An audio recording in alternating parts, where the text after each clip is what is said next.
Assalamualaikum warahmatullahi wabarakatuh. Berjumpa lagi dengan saya Ibu Ibet Agustina. Bagaimana kabar kalian? Semoga sehat selalu ya.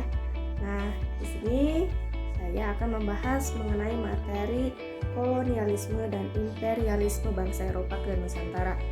Nah, tapi sebelum itu kalian harus tahu dulu bagaimana latar belakang kedatangan bangsa Eropa itu ke Indonesia atau ke Nusantara. Nah, materi ini ada pada materi Sejarah Indonesia kelas 11 semester ganjil. Itu pada kompetensi dasar 3.1 menganalisis proses masuk dan perkembangan penjajahan bangsa Eropa, yaitu ada Portugis, Spanyol, Belanda, Inggris ke Indonesia.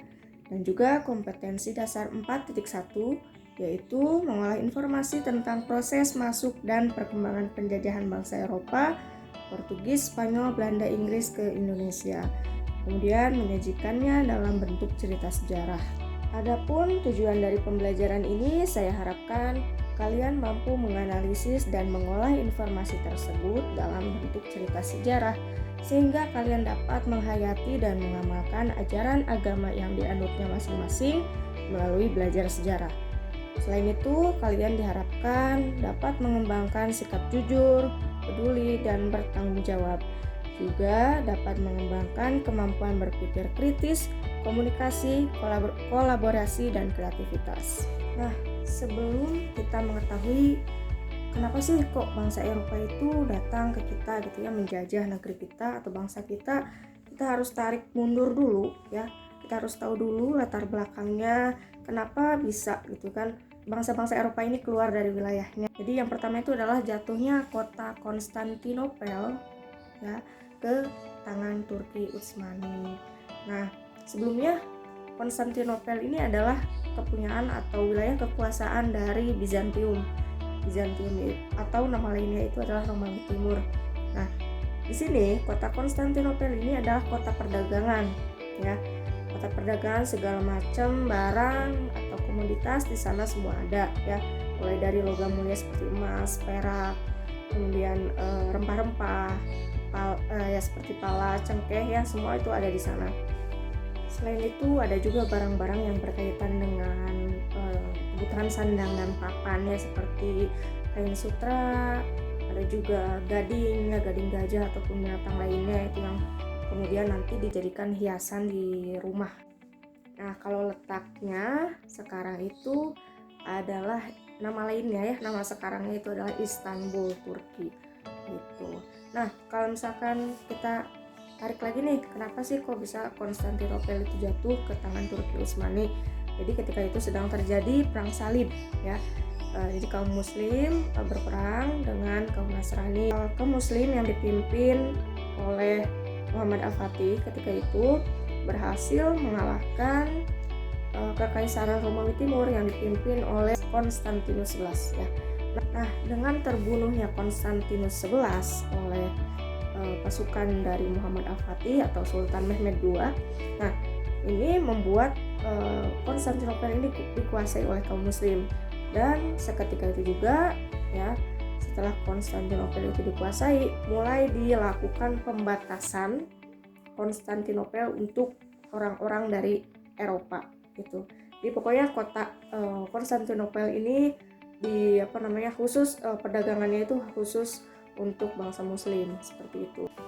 Ya, dengan demikian kan berlaku ya prinsip ekonomi, ketika misalkan suatu barang itu sulit didapat, otomatis harga itu kan akan melambung tinggi ya atau naik gitu. Nah, jadi mereka atau bangsa Eropa ini berpikiran bagaimana kalau mereka langsung saja mencari daerah penghasil rempah-rempahnya gitu. Mereka sering mendengar bahwa barang-barang yang ada di Konstantinopel itu didapatkan dari wilayah timur. Nah, kalau misalkan saya berbicara mengenai wilayah timur ya, ini berarti kalian harus memposisikan kalian atau patokannya itu adalah dari sudut pandang Eropa ya, seperti itu. Nah, jadi ya mereka langsung ingin gitu langsung mencari atau mendatangi daerah penghasil rempah-rempahnya. Dengan mencari wilayah sendiri diharapkan mereka itu mendapatkan keuntungan yang sebanyak-banyaknya, karena kan mungkin kalau di daerah kalau didapatkan dari daerah penghasilnya pasti kan harganya akan murah. Semangat mencari keuntungan yang sebanyak-banyaknya tersebut dikenal juga sebagai misi gold ya.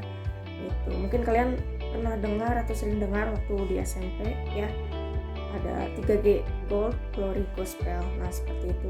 Jadi ini faktor yang pertama itu masuknya ke semangat untuk mencari kekayaan atau keuntungan.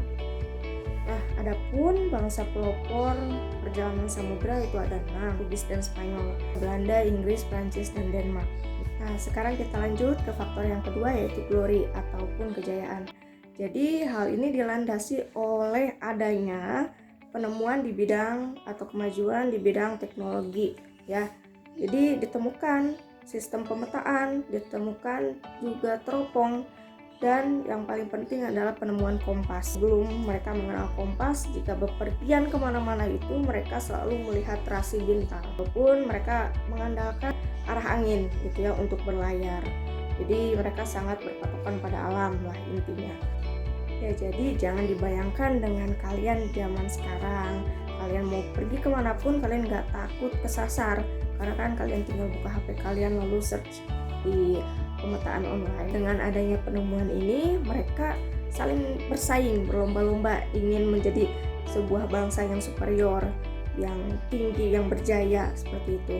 Mereka bisa nggak kira-kira ketika mereka menemukan wilayah yang baru, nah mereka bisa tidak berkuasa di wilayah baru yang itu. Jadi mereka ingin disegani oleh bangsa Eropa lainnya seperti itu. Ini ya sekali lagi termasuk dalam G yang kedua yaitu glory. Selanjutnya yaitu faktor yang ketiga yaitu keinginan untuk melanjutkan perang salib dan menyebarkan agama Kristen ke daerah-daerah yang dikunjungi. Nah, jadi selagi berburu rempah-rempah, jadi mereka sekalian gitu mendapatkan keuntungan yang lain. Jadi membawa misi gospel agama Kristen yang mereka melaksanakan tugas suci yang diperintahkan oleh rajanya. Hal ini juga sebagai wujud terima kasih kepada Tuhan atas rezeki yang diberikan melalui daerah wilayah yang sudah dikuasainya. Jadi mereka melakukan penyebaran kekristenan supaya mampu menumbuhkan jumlah penganut agama Kristen. Jadi agar dididik menjadi bangsa yang takut akan Tuhan. Yang terakhir yaitu ya faktor yang keempat ya. Jadi bangsa-bangsa Eropa ini ingin membuktikan pendapatnya atau teorinya dari Kopernikus dan Galileo Galilei. Jadi pada masa itu berkembang teori bahwa bumi itu bulat. Jadi mereka ingin membuktikan hal itu. Karena sebelumnya ketika di masa itu dipercaya bahwa bumi itu datar. Di dalam teorinya itu dikatakan bahwa bumi itu bulat. Jadi pusat tata suryanya itu adalah matahari. Semua planet yang ada itu mengelilingi matahari. Nah, meski konsep tata surya seperti teori itu sudah diterima dengan baik saat ini, namun ketika pada masa itu Kopernikus dan Galileo Galilei mendapatkan banyak pertentangan saat pertama mengusulkannya dari pihak gereja. Mereka pun sempat diberikan hukuman karena dianggap bahwa teori itu adalah teori yang sesat. Jadi apakah kalian sudah memahami bagaimana latar belakang bangsa Eropa melakukan penjelajahan samudra? Atau mungkin kalian memiliki pendapat sendiri mengenai hal itu? Silakan nanti tulis komentar ya, isi di komentar di bawah ini. Kemudian kalau misalkan kalian ada pertanyaan juga silakan tulis juga di komentar. Tapi harus berdasarkan penelusuran terlebih dahulu. Jadi jangan asal punya pendapat sendiri tapi tidak disertai sumber atau ya kurang logis lah jatuhnya ya. Nah, baiklah, mohon maaf atas segala kekurangan. Semoga bermanfaat.